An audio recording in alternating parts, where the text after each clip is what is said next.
The college football experience, Indiana Hoosiers 2025 season preview episode on the Sports Gambling Podcast Network is brought to you by Edge Boost. Yes, the bank account that is built for better. Sign up today, edgeboost.bet with the promo code SGPN and get a free Refs Are Terrorists t-shirt when you do. Claim your free shirt at sportsgamblingpodcast.com/refs.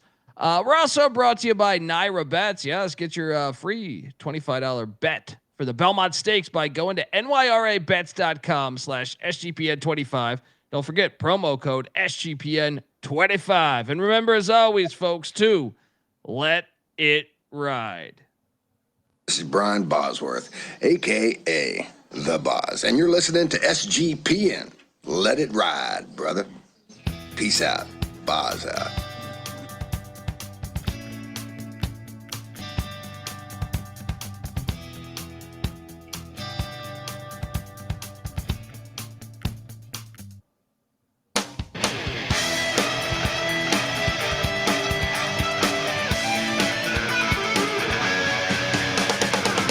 Yes, yes, yes. Woo!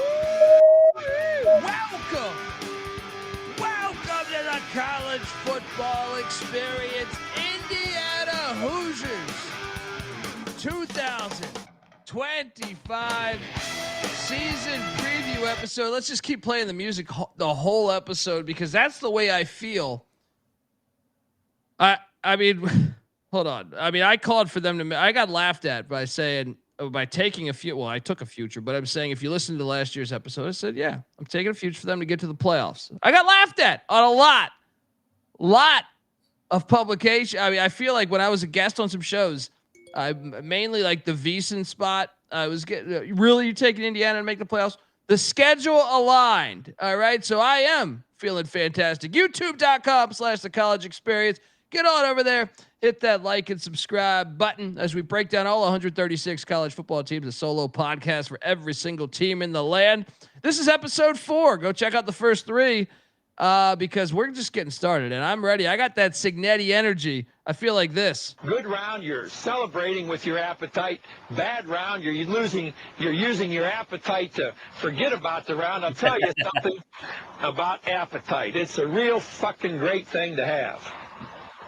There's no place that better services my appetite than Pizza Hut. Even after a bad round, if I have a chance to smell the pizza, I'm hooked. It's just like I've made 3 birdies in a row. I'm into the parking lot at the Pizza Hut, and my appetite is satisfied pretty quickly when I'm there. Pizza Hut is the appetite what Jack Nicklaus is to golf. Oh, in the words of the great Bobby Knight. Oh man, fantastic line right there with this Pizza Hut outtakes there. Look, this is what better episode to be playing Bobby Knight clips. All right, I hope they bury me upside down so you can kiss my ass. If you're wondering who the hell you're listening to, that's fair. My name is Kobe Swinging Database Dan, aka Pick Dundee. That's not a pick. This is a pick. He was raised in the land down under, where a man thinks on his feet, speaks with his fists, and lives by his wits. When Dundee happened, he was a superstar. I'm probably drinking too much and celebrating too much and not sleeping. Would have killed a normal man, but no, that's gone. The medical advice I got from that was like being hit by lightning. Pretend it never happened and get on with your life. The rest of the Big Ten are saying they're pretending. They're pretending that it didn't happen last year, and they're trying to get along with their lives. But I got news for you. Cignetti is here, baby. Smoke him if you got him. All right? Let's go. I am joined by my co-host. I know he's a Cignetti guy through and through as well. He is the host of the College Basketball Experience with me. Make sure you check out the College Basketball Experience. We're live every single night of the college basketball season, and we're always talking in the offseason. Give it up for former staffer at Austin Peay with the Governors, with South Carolina with the Gamecocks, and with West Virginia with the Mountaineers, Ryan McIntyre, a.k.a. Moneyline Mac. How are you, brother? Doing good, yes. Former Mountaineer Curt Cignetti. He wins. Google him. Let's go. Mac tonight. Come on, make it Mac tonight. And shout out to one of our listeners that was doing the t-shirts for Mike Woodson. Yeah, I lose. Google me. Oh, fucking great t-shirts for the college basketball season. I'm surprised. You know what? I'm disappointed he didn't send me one of those because that was so good. Shout out to D Bettis. Oh, he's a Ohio State fan as I know, but maybe the audience doesn't. He's still talking shit. And fair enough. I mean, they did win the Natty. But this is about Indiana today. We're giving you a solid hour on these Hoosiers. What a season a year ago. And I don't want to sound like, I mean, I hate to channel my inner Cignetti, but I was all over this one, man. I mean, look, to be fair, I said Rutgers. I said take a few. I'm taking it. Well, I personally bet Indiana and Rutgers to make the playoffs. So I could look like a fool for Rutgers. But I thought there was a path. I thought both those team schedules were so easy. I mean, Indiana exceeded my expectations. Let me say that from the start. I thought the schedule broke nice for them. I wrote it. But that should not be used against them because Curt Cignetti fucking destroyed teams last year. Any idiot arguing that they shouldn't have been in is a fucking idiot because, I mean, the guy, 10 of their 11 wins were by 14 points or more. I mean, they fucked teams up. And I can only think, Mac, that Nebraska fans, Minnesota fans, even though Fleck's done a good job and Rule's probably done a decent job thus far. I don't know. It's kind of a big year for Rule, but Maryland fans, Rutgers, I mean, they're probably saying, why is that not us? Yeah. Why is that not us? Wisconsin. Yeah. What'd you make? And I'm going right into the fucking slideshow right now. All right. I'm going right in to talk about Curt Cignetti, who's coach of the year, national coach of the year. And he came over from JMU where he was 11-1 the year prior, 8-3 the year before that. But that was JMU's first year in the FBS. He's 130-37 as a head coach. Google him. He does fucking deliver. Your thoughts on Cignetti year one? I mean, what a fucking first season. Yeah, I feel bad for all the first-year head coaches. He fucking ruined it for everybody. You're not supposed to do that. You're not supposed to walk into the worst team in the Big Ten and not only flip it, bring your whole team over from JMU.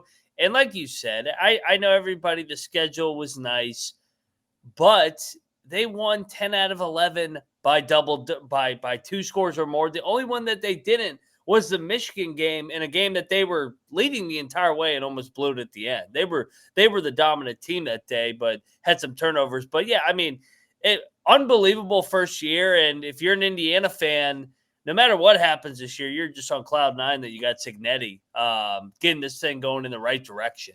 And it's not their fault. I mean, okay, I will blame the Indiana administration for ducking Louisville, but that was pre-Cignetti. Yeah. They were supposed to play Louisville in the non-con. They played a bullshit non-con, and that's going to be a theme because we're going to talk about that. But Cignetti walks in after those decisions had already been made. So the schedule broke nice for him. And yeah, there was a lot of dead weight within the conference. UCLA, especially when they got UCLA. Maryland, Northwestern, Purdue, Michigan State, even with their first-year coach. But they still beat the shit out of some team. I mean, like, they beat Nebraska 56-7. Yeah. You know what I mean? Sparty. Like, beat Sparty by 40 on the road. That's what I'm saying. Like, even though they're the first-year coach, like, that shit, if anybody did that in any other conference, you would be like, holy shit. So I don't want to hear it. Like, and here's something for you. They should have been hosting. They kind of got screwed. They should have been hosting Notre Dame. And I guarantee you the game goes different. I'm not saying they're going to win. But if they're hosting, there's no way they get blown out as much. You saw the home field advantage effect in all of college football with these playoffs. And I'm telling you, I feel like they're live to win that thing if this game is played in Indiana Memorial Stadium, which it should have been, by the way. It should have fucking been. Unbelievable. What's that? Their only loss was to Ohio State at the shoe. Fucking Notre Dame lost to Northern Illinois. It makes no sense why Indiana wasn't hosting. Yeah, it was just some name brand bullshit, man. It was just some name brand bullshit, but they should have been hosting. And here's another thing to think about. Comes out after the season, Kurtis Rourke, and these are the breaks, was injured the whole season. I was wondering why he didn't run much, because you look at the previous years at Ohio, he ran for like 600 or like 500 yards or something like that. He didn't run for anything last year, and I was like, weird. Cignetti wants him to be a pocket passer. No. It turns out he had a torn ACL and he played on it the whole fucking year. Imagine if one of the better quarterbacks in college football. Now, I know he wasn't. You're saying, dude, he was a MAC quarterback. He came up to the Big Ten. It doesn't matter. I don't give a shit who you are. You have a torn ACL and you play through that thing. I was wondering in that, because he did not play good in that Notre Dame game. And when it's cold and you can't really, that makes a lot of sense now that you think about it. So it makes you wonder, A, if they were hosting, and B, if their quarterback was healthy, how things would have went. Absolutely. I mean, I think he went down in the Washington game, and then I know they blew out Sparty, but kind of they were a little bit limited in those bigger games because they were more one-dimensional. He couldn't use his legs like he had at times earlier in the year, and I mean, it just being able to extend plays and provide more balance. So, yeah, that I mean, shout out to him. Shout out to Rourke for fucking being a tough son of a bitch and battling through a torn ACL and finding a way to play and get a team to the playoff. Yeah. And Curt Cignetti. Shout out to him all year being fucking awesome behind a microphone. At JMU, he was kind of quiet. Yeah. I feel, and look, we cover JMU hard. Patty C, JMU guy. Dude, I had no idea that he was just going to walk into Bloomington and be Ric Flair 2.0. This was him. The best looking man, the best dressed man, long limousines, jet airplanes, custom made clothes, and any woman in the world I want. Just like that. That honestly is what it sounded like. I mean, I each time you heard him behind a microphone, it was like, get in my limousine, ride on 85, get in my Learjet, woo, and take off to New Orleans. You got it, New Orleans. If you're watching right now, I'm 42,000 feet, easing on in. Because in several hours, I'm going to walk that out. Look at as only the nature boy can look. Oh, so fine. That sounds like fun. I can't tell the difference between the Nature Boy Ric Flair and Curt Cignetti last year, and that's why I think I've instantly become an Indiana fan. Sure, I made a ton of money on them with that playoff future, but I'm in. I'm buying in. I'm just letting you know from the start. Anyone with big dick energy like that is great for college football, great for the sport, and for people in our profession. Yeah. So here's the only bad thing I would say, and we'll tie a knot on it with this. I mean, you won 11-2, made the college football playoff in your first year, and you beat 10 of the 11 opponents by 2 touchdowns or more. Hard to sustain that. I don't give a shit if you're at Ohio State like D. Bettis is, or at Florida State, or at Texas, at USC, whatever. That's hard to sustain. Yeah. So I wonder, is that a long term? Is that a blessing or is that a curse? I mean, it's the old, they're going from the hunter to the hunted now. That bullseye. I mean, he talked a lot of shit last year, but it's like, oh man, they're fucking Indiana. And then when he's calling people out at the basketball game, and then he's on ESPN, he was fantastic last year. But now they're not sneaking up on anybody anymore. So yeah, I mean, I think it's a good problem to have just because it means you're relevant. You're being talked about, and more people are interested in Indiana than ever before. Yeah, myself included. Yeah. I mean, we used to dread this preview. Now we're like looking forward to it because of Cignetti. So I think it's a good thing. And it's great for the sport. It's great for what we do. That's for damn sure. Yeah. Shout out to the chat. Come be a part of the chat. YouTube.com/The College Experience as we break down all 136 college football teams with the solo episode. We talk college football year round here. We are about to jump into we're already talking Cignetti. We're going to jump into the rest of what was going on. But before I do that, I want to let you know that we are the College Football Experience, part of the Sports Gambling Podcast Network, and the Stanley Cup Final is here in the Hockey Gambling Podcast. Well, they're going to give you away to someone. They're going to give away a NHL jersey and $200 in SGPN gift cards. So why not enter for free at sportsgamblingpodcast.com/Stanley Cup. And remember, as always, folks, to let it ride. All right. We are back talking Indiana Hoosier football. Magical year a season ago. Now, and here's another question to ask yourself. You look back, I know it says SMU. I fucked that up. Indiana's offense was second in the nation last year, 34th in passing offense, 63rd in rushing offense, 34th overall in offense. And Mike Shanahan is the OC there. Now, he was a co-OC with Tino Sinceri, who's now at UCLA. I just wonder, do they feel the effects of that? Or should we just be like, hey, we got it? By the way, no relation to Mike Shanahan with the Broncos and the Raiders and Niners and everything. But what do you think? Maybe a little bit, but the fact that he's been with Cignetti for 4 straight years. He was with him at JMU as well. So it's not like it's somebody completely new.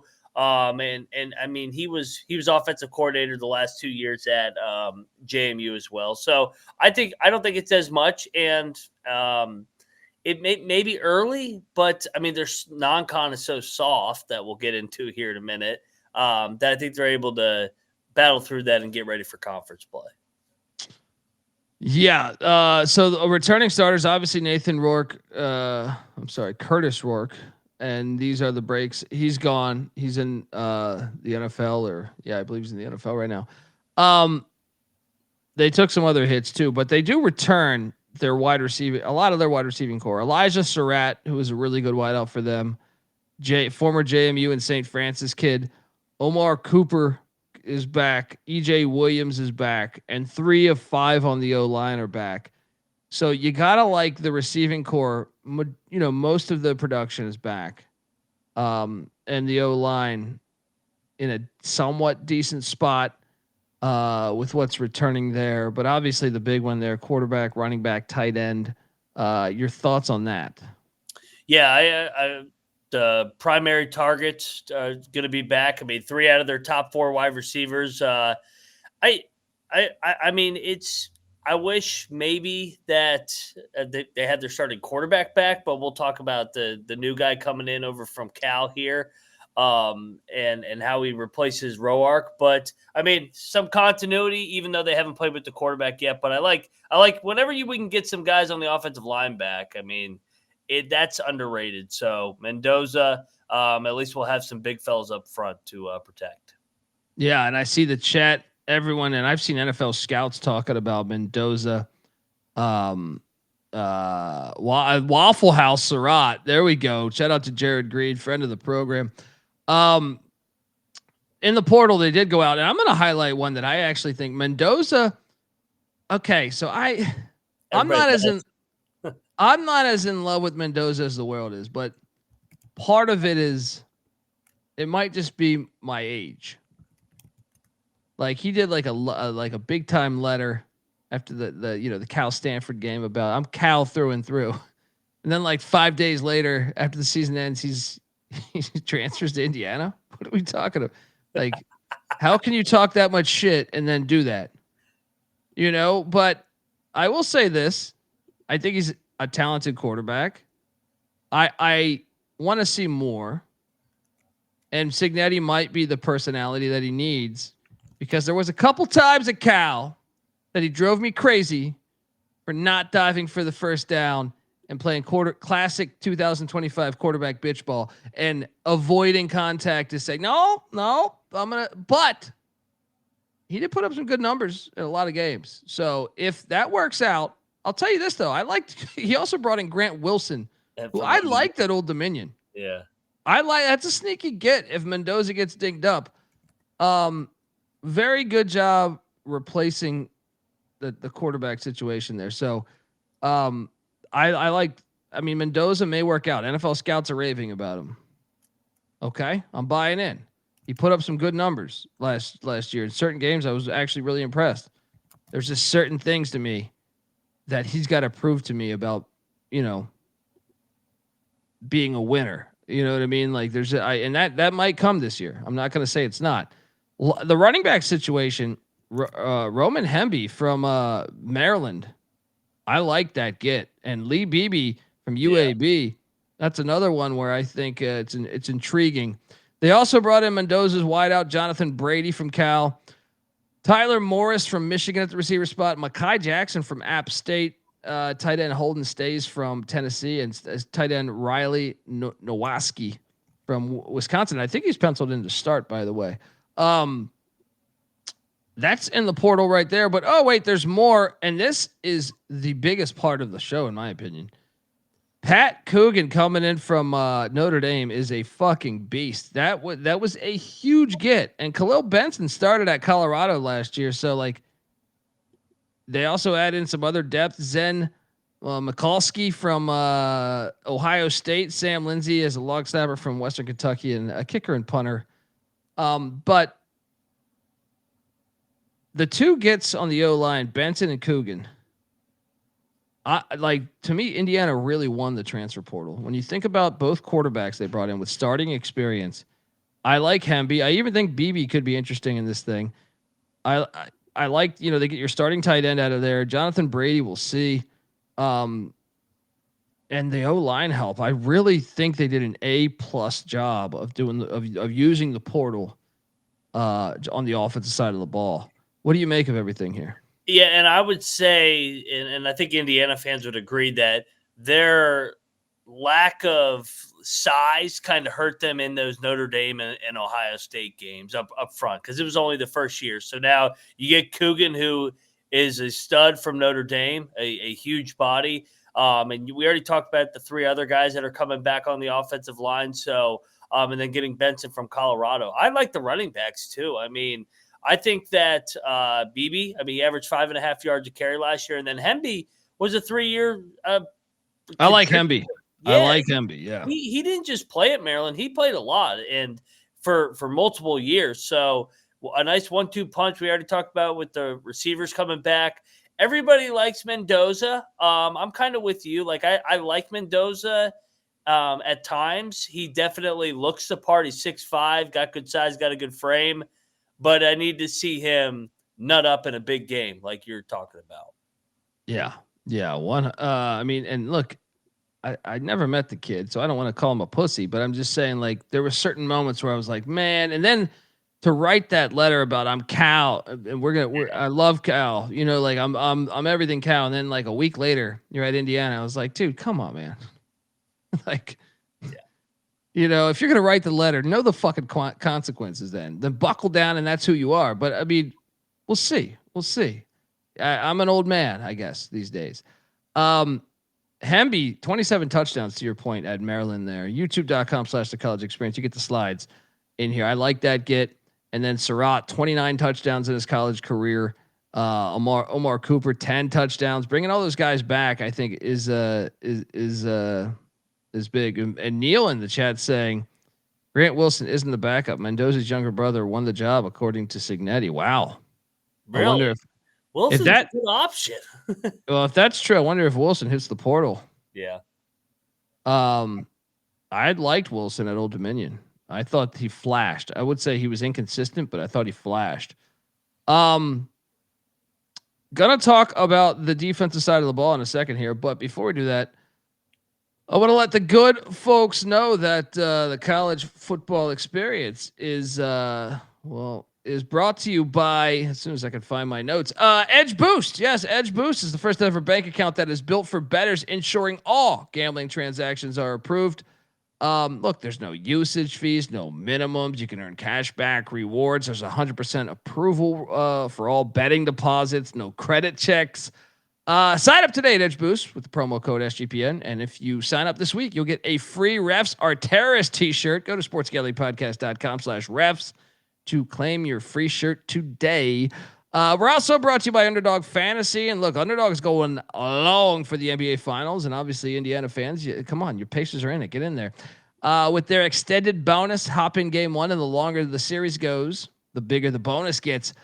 So sign up, and when you do, and we love playing college football and college basketball, Underdog Fantasy as well. We play it all the time when the season starts going. But sign up with our promo code TCE SGPN to claim your special pick plus first time deposit offer up to $1,000 in bonus credits. That's UnderdogFantasy.com promo code TCE SGPN. And we're also brought to you by Naira Bets. Yes, bet the Belmont Stakes at Saratoga with Naira Bets. Yes, sign up today using the promo code SGPN25 and get a $25 free bet plus a $200 deposit match bonus. And look, whether you're a season better or just getting started, Naira Bets makes it easy to jump in the action. And you're going to need to jump in the action because this is an exclusive offer just for the Belmont Stakes. So don't wait. Join now. Claim your free $25 Belmont bet today at nairabets.com/SGPN25. All right, we are back. Wow. Okay. Neil's dropping knowledge in here, man. Neil is dropping. Shout out to Neil. That's a bummer though. I still feel like he should play. Like I like the fact to be a GA, but I also think like the guy played well at times. So it's like, why not try one more year of your eligibility? He did get banged up his last year at ODU, I believe. So it may be just like, hey, I see the writing on the wall, and let's latch on to a good coaching staff. Because we'll talk about it on the defensive side. Cignetti, one thing I really respect about Cignetti, he's loyal to his guys. I mean, all those guys on his staff, you kind of look at their track records, they've been with him at JMU, and I think that's why they were so successful too, is the continuity of the staff. Yeah, no, 100%. And their eye for talent, I like, and I think it proves, some of that. He took a mid-major roster essentially. Rourke was from Ohio. There was 14 JMU transfers, a couple other guys from the mid-major ranks. I mean, there were some Power 5 guys in there too, but to beat the teams the way he beat the teams, I think proves something in this day and age.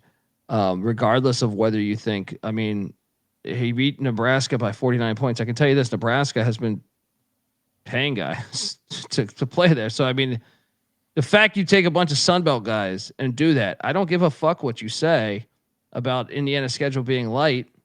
They destroyed them, and there's something to that. And I think it's ignorant to ignore that. Like a lot of people make that case that, the group of 5 teams can't do that. Indiana was basically a group of 5 team last year that came up. They really were in many ways, like a group of 5 team that came up. Yes. Did they get beat up by Notre Dame? Sure, but that should have not been played in South Bend. That was corruption at the fucking finest. Yeah. And they did play for the national championship. So I don't want to hear that bullshit. We just overreact to like one data point. It's like, oh, the G5's dead. It's like, come on, just relax. Like let a couple years play out. Now the defense was awesome, and once again, I apologize for having SMU up on the screen there. It's Indiana. I just forgot to delete SMU. The scoring defense was 6th in the nation. The pass defense was 11th. The rush defense 2nd. The total defense 2nd. Brian Haynes, once again, he still played 9 fucking Power 5 teams. So spare me that shit. Washington was in the national the national championship. Michigan was in the national championship the year prior. Both were on that schedule.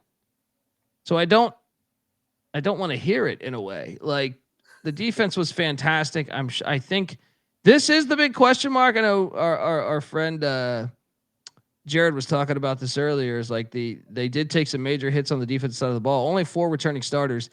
Kamara, who was the former JMU dude, who's a beast. Linebacker Aiden Fisher's back. Cornerback D'Angelo Pons. All these guys, most of these JMU guys. Amari Farrell at the safety spot as well. Okay. They went out to the portal. They brought in some talent. I don't think it's the same as offensively.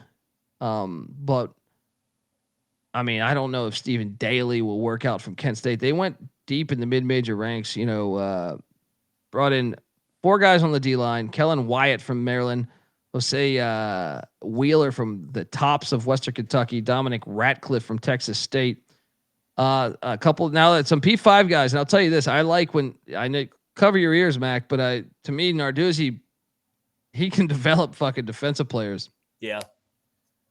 So bringing in a pit corner, I mean, obviously we got to see how he is, but I mean, 4 defensive backs, 2 of them corners, 2 of them safeties, 3 from Power 5 schools. Knighton at Northern Illinois was a fucking beast last year. I think they did a good job in the portal. I do wonder how good the D line will be. Yeah. They lost a lot of guys there, but I mean, I kind of just buy into Cignetti. The guy doesn't lose much. Google him. What do you think of the defense, man? Yeah, I think the guys, the big fellas up front, maybe a little bit. We'll see how the new group meshes. But if you trust in Cignetti, you trust in Bryant Haynes, the defensive coordinator. Like I said, he's been with him at JMU. He was with him at Elon. He got his start at IUP back in the day. He was the D-line and strength and conditioning coach. So I think I just blindly trust that Cignetti and that staff will find a way to get this defense to perform. But there are some question marks for sure. Yeah. There are some question marks, but they do return some good players from a year ago, which should be intriguing. Now, good mention here by Peanut here. Is it me or does NIL/portal make players perform flaky? I do think. I mean, you're watching college baseball right now. I'm assuming because it's fucking awesome, the NCAA tournament. Check out the college baseball experience. But I mean, Mac, I do think some of this. I knew there was more parity this year coming into the tournament, but it's at a really high level right now. The parity, and I think some of that is teams that are paid. It's like classic capitalism. You relax a little bit. You know what I mean? Once you get paid, okay. Scattered asses everywhere. You know what I mean? You got money. It's just different. It's just age-old tale. And I know everybody goes, "Oh, the gap is widening," but like I disagree. But I disagree too because a school like Indiana was never relevant in the old model.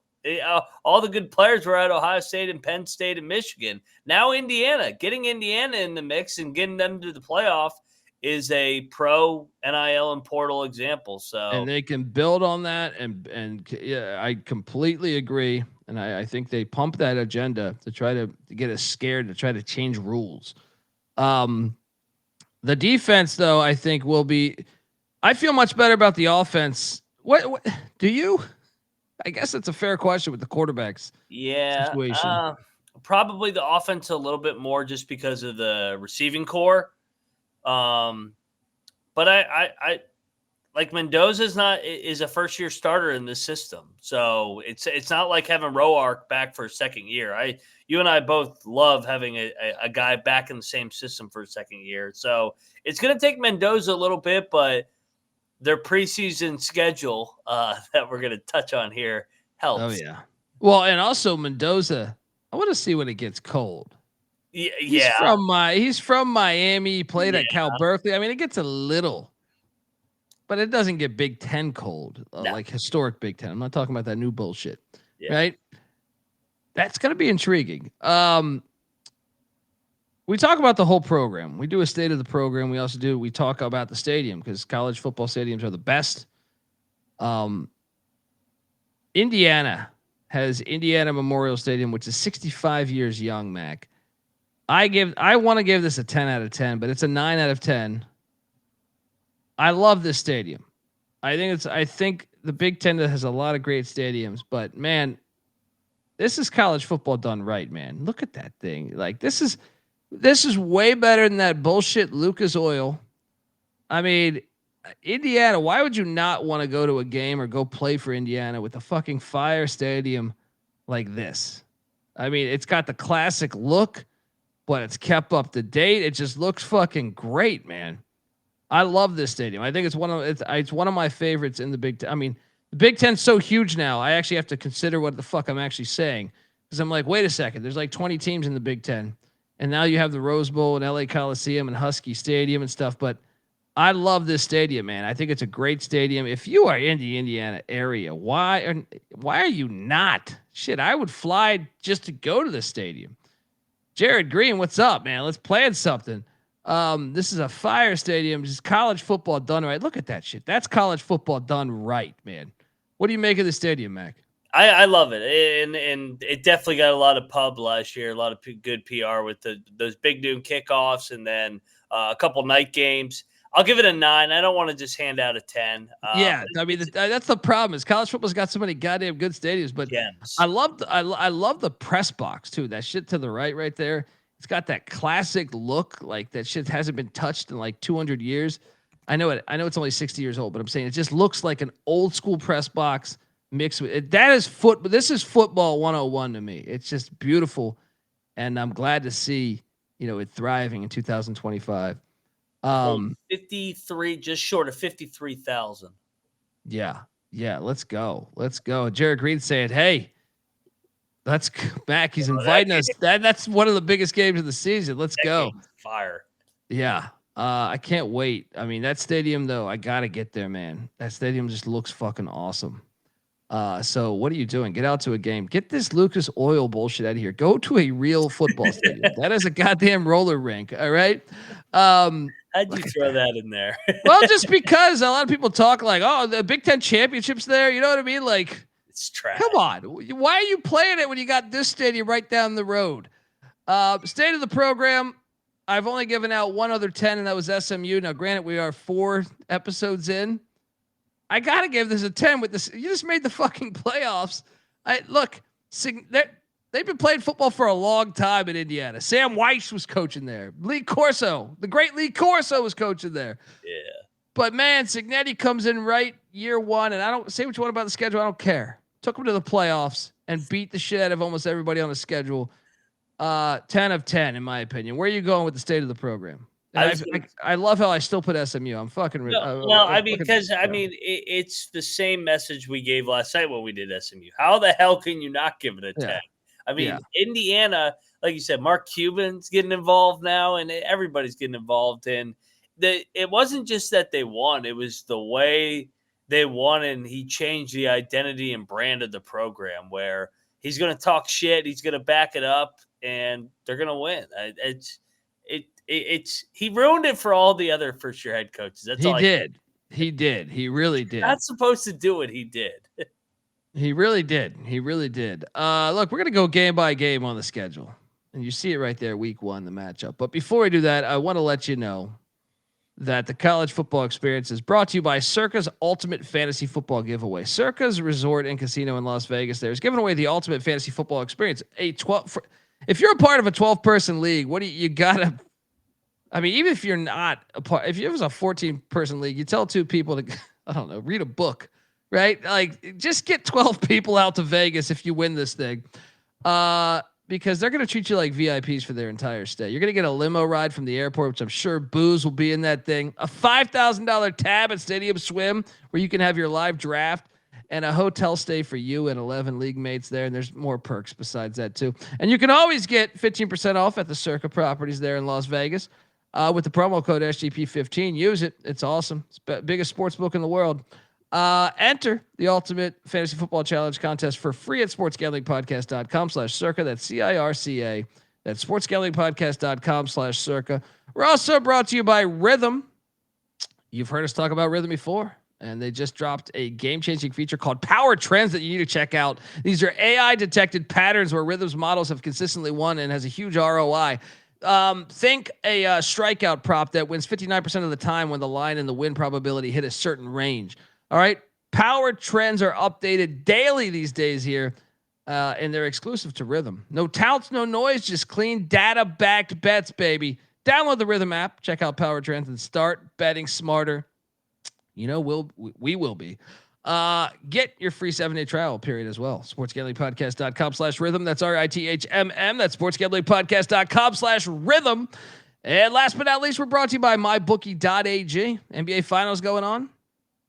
NHL Stanley Cup going on. MyBookie is your place to bet on those sports. Get on over there.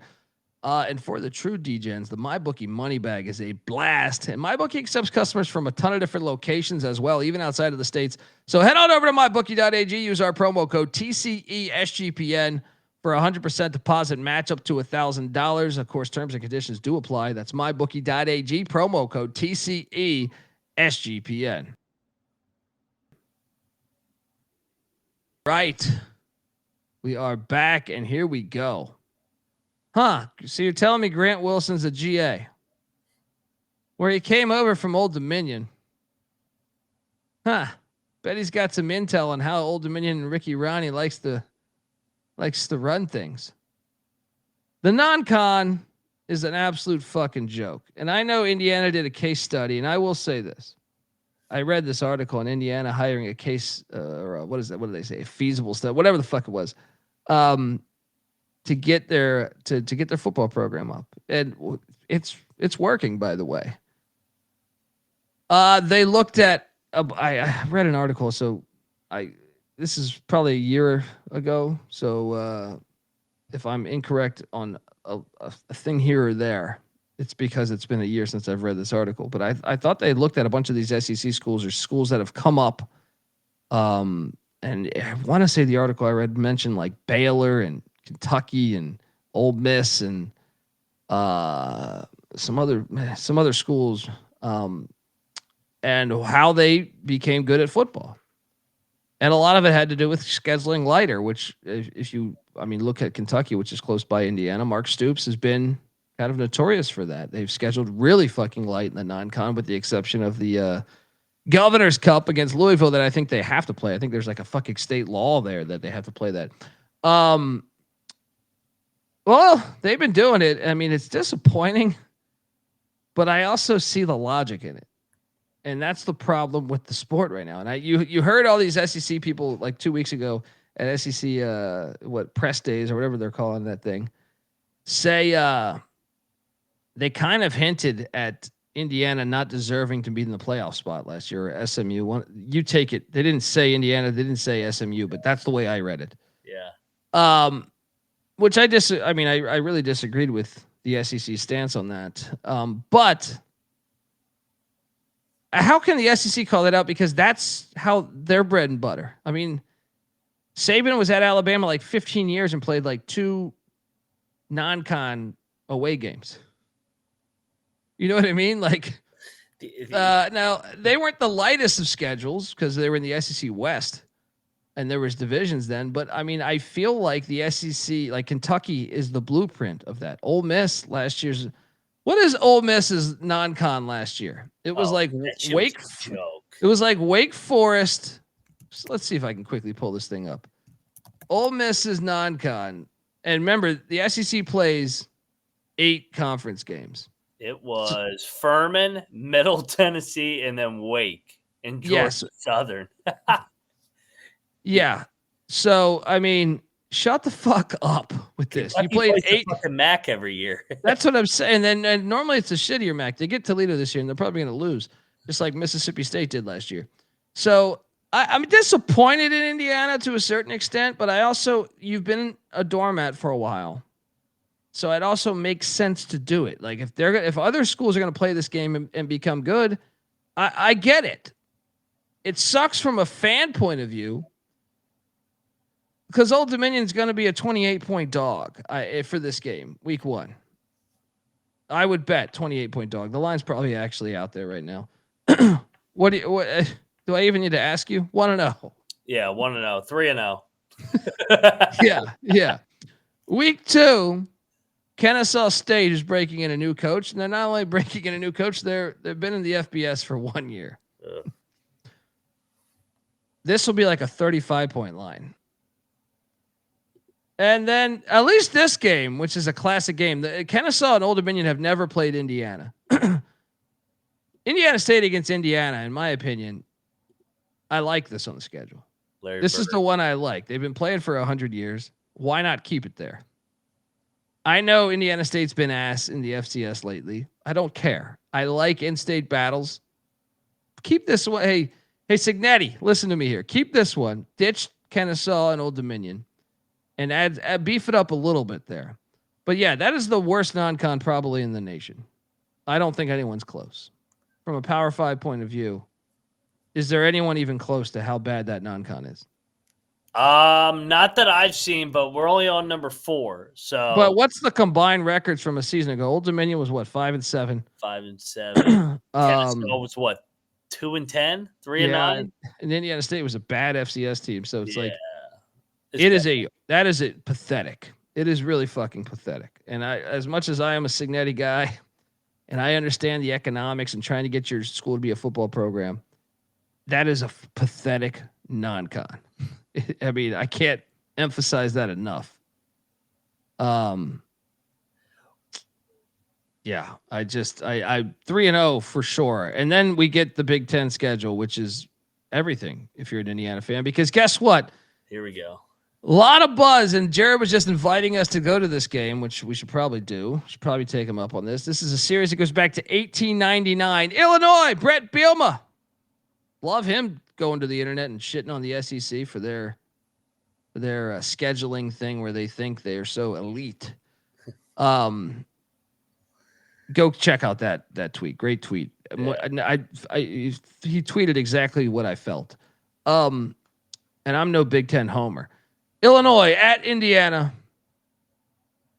This game's awesome. I think this might be one of the biggest games in all of September. And spreads out. It's 3. Indiana laying 3.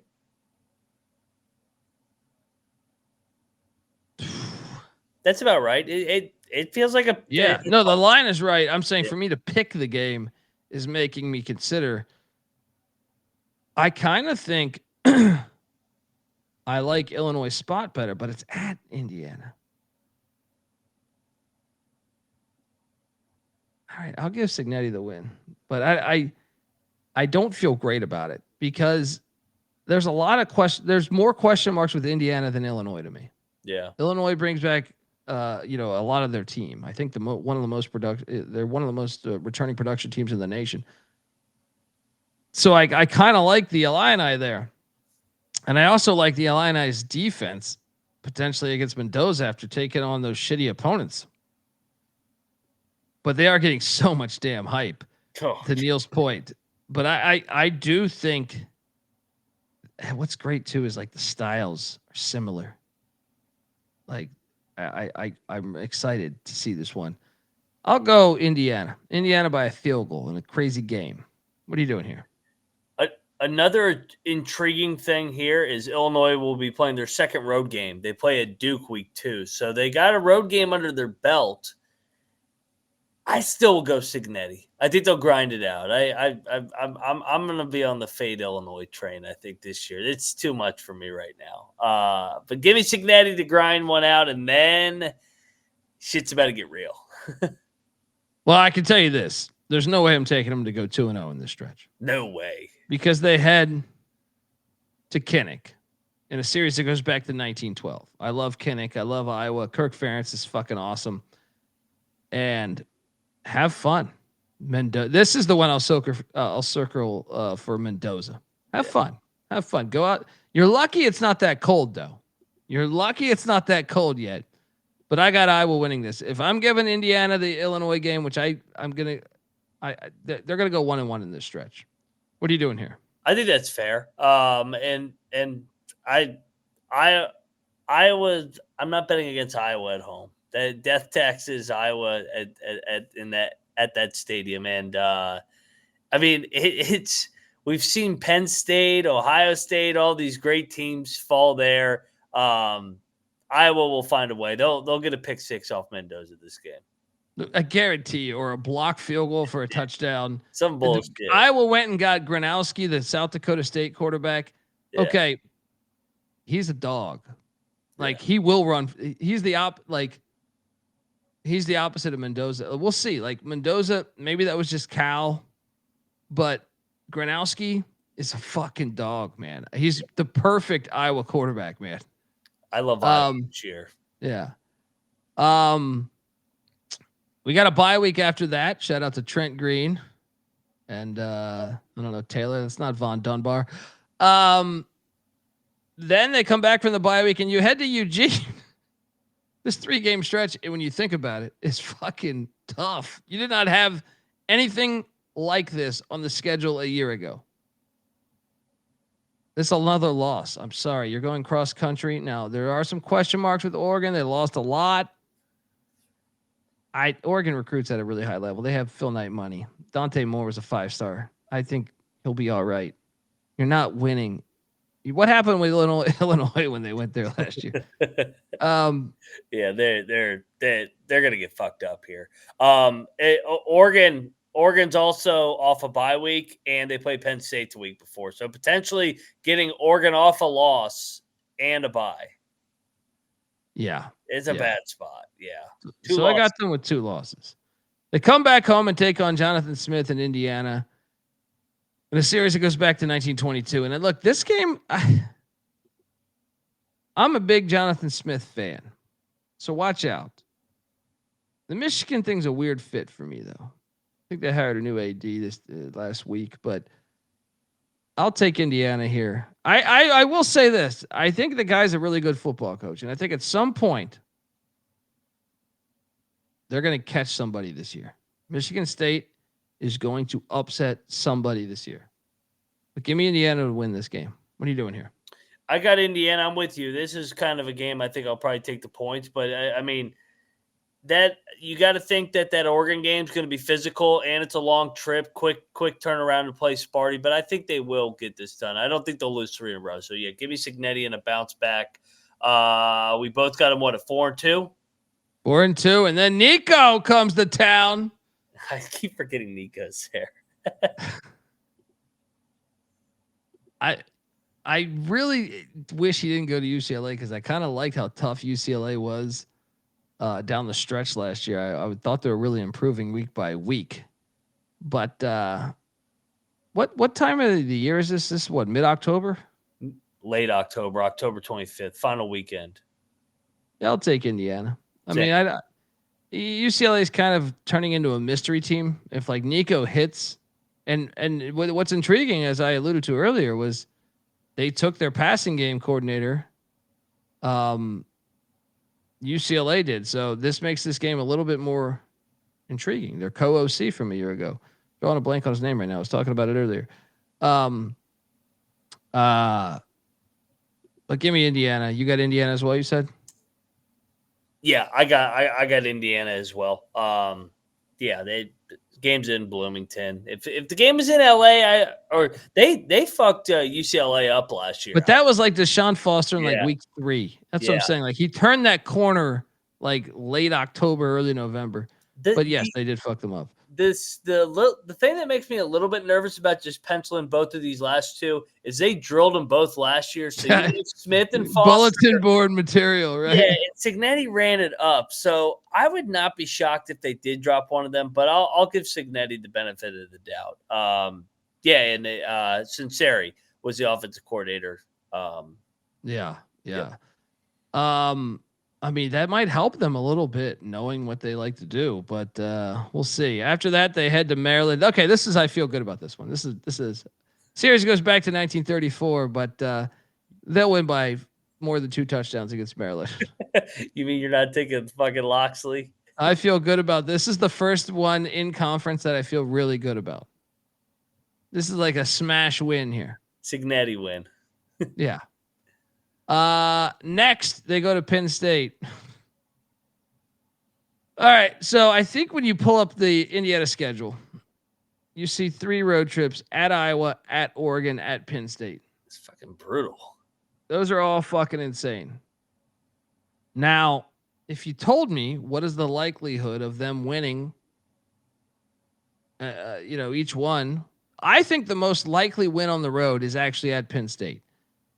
Second would be Iowa, and third would be Oregon. I don't think they're going to win at Oregon. I think Iowa would be second. Penn State, though, we've seen Penn State lose to Bielema. Like sometimes Penn State can lay a fucking egg. So maybe this is the one. The series goes back to 1993. I thought it would go back further, but remember, Penn State wasn't in the Big Ten. I mean, I have to take Penn State here, but I do think if there's one that Indiana gets of the three, it would be this one. But this would probably be a whiteout, as Robert's saying in the chat. Probably be at noon. This new bullshit, yeah.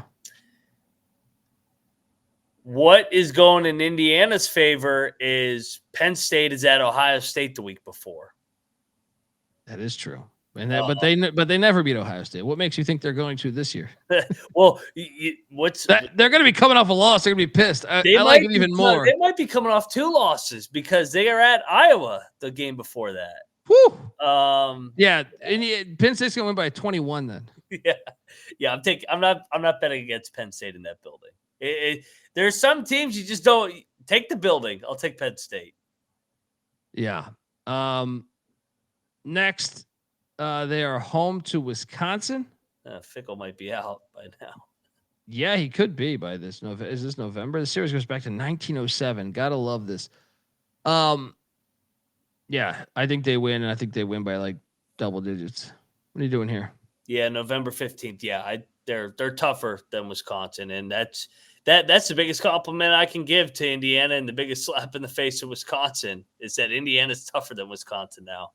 Fair, very fair. Then they get that second bye week. Now, I don't know that I like the bye week this late in the season. Yeah, what the fuck is this? Yeah, and I got Terry Hepner there. May he rest in peace, man. Then they have a great rivalry. Friday night. What is it? The old Oaken Bucket, I believe. This is a series that goes back to 1891. And what if I told you Purdue had a 34 game lead or something? But don't tell Cignetti that, because holy shit, 66-0 last year. You want to talk about one if Barry Odom wants to win over Purdue? Yeah, in general, if you throw out us talking about Indiana and Cignetti, you normally like to get first-year coaches. To me, and I know we've talked about this before, I like betting on them in late November to turn that corner. They normally get a game. So if Barry Odom really wants to win over the Boilermaker Nation, find a way to win this game after they just absolutely fucking embarrassed you the year before. Now, I will not do that because I think Indiana will win this game. But Ross-Ade Stadium, another fun stadium, it's a rivalry game. Throw the records out. What are you doing here, Mac? I was so tempted to take Purdue, and I'll probably take the points when we get to this because, like you said, this is the final game, house money. Purdue's probably 3-8, playing for that 4th win. But Cignetti is the best ATS coach. This is for the win total, so Cignetti will find a way to get that thing over again. I got him at 9-3 with the 3 losses on the road at those tough places. Yeah, and I'm going to pull up the schedule here. The win total sitting at 8.5. They're plus 2,800 to win the Big Ten. So I will say, if you like them at 9-3, you might as well take a shot at them at plus 2,800 to win the Big Ten because they could be playing in it. And if that happens, then it's in Indianapolis. So there you go. Plus 10,000 to win it all. Mac, I'm just going to say this, man. I know I just said 9-3. Oh, man. There's a lot of paths to 8-4, though. There are. I think I'm going to agree with you and say over, though. Something about that Ric Flair, big dick energy, but I don't feel good about this one. Last year, I felt great about it. I would say this is our 4th episode of 136. This is the one that I like least. So we have SMU. We did Florida International, Southern Miss, and Indiana. With the win total, I like this one least. How about you? It kind of feels like it comes down like the margin of error is not very high here with because I would be pretty surprised if they win any of those 3 road games. I don't think they're winning at Penn State. I don't think they're winning at Oregon. Those are 2 top 5 teams, national championship contenders. And then I don't think they're winning in Iowa because it's Iowa. So 9-3, but they could lose to Illinois. I wouldn't be shocked if they lost to Sparty or UCLA home game. Yeah. Like one of those. Yeah. There's just a lot of paths where they could get to a 7-5. And but I trust Cignetti. I'm a Cignetti guy, and I feel like a lot of people will want to be like, oh, the last year was a fluke, and they'll take the under. So I'll take the over. Let's go 9-3. Yeah, I mean, it's kind of where I'm at too. It's like I like Cignetti. He talks a lot of shit. That he gets people to believe. Yeah, I'm gonna say 9-3 too. 9-3. It's a great over. second year, man. That puts us on 3 overs, 1 under so far. But I don't feel very confident about this one. No. Like I think this is one. If I had to power rank out of 136 at the end of all 136 of them, this would be towards the bottom to me. Can't wait to watch it though. I think they're a must-watch TV each and every Saturday, and I think that alone is a statement in itself. So shout out to Cignetti for getting that done. Yeah, folks, we'll be back tomorrow previewing more college football. Obviously, the road to 136 teams. Trying to pull up. I know it's Liberty and Louisiana tomorrow. There we go. The Flamin' Libs of Liberty and the Raging Cajuns, one of my favorite names. Louisiana. We will be talking about both of them tomorrow. So subscribe, tell a friend. Moneyline Max on Twitter at Moneyline_Mac. Make sure you check out the college basketball experience, coaching interviews, portal news. We go live every single night of the college basketball season. Also check out the college baseball experience. Don't forget the FCS college football experience. The Sycamore fans might be listening. Check that out. And check out the Sports Gambling Podcast as well. And looking forward to seeing you folks tomorrow. Shout out to everyone in the chat. Please, if you can, youtube.com/the college experience. Hit that like and subscribe button, whatever podcast platform. Subscribe if you can, folks. That all helps us. And shit, if you got 2 minutes, 5 stars on iTunes would be grateful as well. Regardless, we're grateful. Till next time, this is the college football experience, Hoosier style. Google us. We're going to take the over back-to-back years. You better start thinking about yours. And we out of here. Mailbox 1. You have 7. Let's get 1.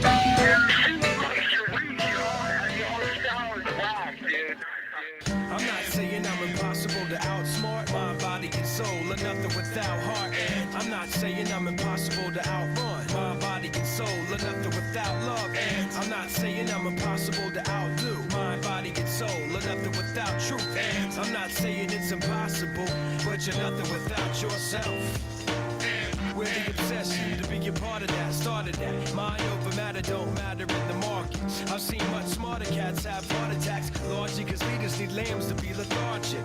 Match wits with the half-wit phantom. I don't need jumper cables or mic cords to analyze an analytical anthem. Between my 2 ears, an engine pumping the life force. Force field for your grip on the grievance. Still gonna feel unchallenged and bored stiff. So arrange the pieces to appear cohesive. All the hard work will go largely ignored if your hands are covered with post-its and paper cuts. You need to have your voice in the vice grip. The one who made it famous ain't the one who made it up. You don't get overtime just for working the night shift. I'm thinking of pitch right now. It's like I'm not saying I'm impossible to outsmart mind, body, and soul, or nothing without heart. And I'm not saying I'm impossible to outrun mind, body, and soul, or nothing without love. And I'm not saying I'm impossible to outdo mind, body, and soul, or nothing without truth. And I'm not saying it's impossible, but you're nothing without yourself. Every time I close my eyes, I'm taken to the same place, a playing field, and every contestant's got the game face. Everybody's yelling, you ought to play it safe. Make sure them shoes are tied and ankles